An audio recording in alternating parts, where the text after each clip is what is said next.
Taking care of your physical and mental health has never been more important. And in times of economic uncertainty, your financial health is equally valuable. You may think that taking care of yourself in a time like this is the last resort or requires spending a whole lot of money. But as the Queen of Free explains, that's far from the truth. Sherry, when I think of self-care, I think of going to get my nails done. That's obviously not something I could do right now. What are your suggestions? Well, there are some basic things that we can all do, and we need to be intentional about all the time and during this time especially. So let's think about proper sleep, hydration, nutrition, exercise, those things that make us feel better on the regular. And I have some tips out on queenoffree.net today, things like maybe setting an alarm to actually go to bed rather than to get up in the morning, because so many of us are getting caught in that Netflix sort of cycle.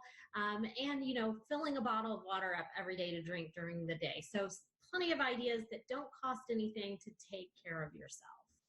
There's a lot of free trials out right now. Any good ones you're seeing or anything we should avoid? Yeah, I think this is fantastic. It's a great way to try out some services that you may have been interested in before. And the trial periods, we're seeing those extended. So they're not just 7 days, they might be as many as 90 days. But what we always need to keep in mind is that we want to cancel that before it automatically hits our card, or if possible, we need to use those services that don't, require a card at all. So when you can, do that. Otherwise, write it down on a piece of paper or set a reminder in your phone to cancel that before it charges you. Okay, I'm going to admit it. The struggle is real when it comes to working out. What are maybe some, free workout classes, YouTube apps, and even the meditation apps that would be helpful? Yeah, there are a lot of great options out there. I know, first, I'm encouraging people to always check with your local gym if you have a membership somewhere, because a lot of them are doing Zooms or Facebook Lives that kind of follow what you already know.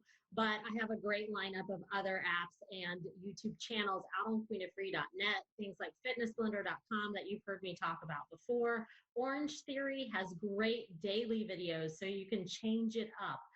There's a UK-based app called Gymshark that is more of a conditioning app that you could really get buff during this time period. But more than anything, you got to put that time on your calendar to make sure that you're doing it. So that might mean asking a friend to text you or texting a friend when you're done working out, so you keep each other accountable.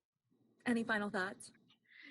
I just think that it is a difficult time for us all. And especially if you're struggling with anything that is mental health related, it's smart to reach out to a therapist or a counselor that maybe you already have a relationship with, or maybe establish a new one. They're doing telehealth appointments. Your insurance might even cover it.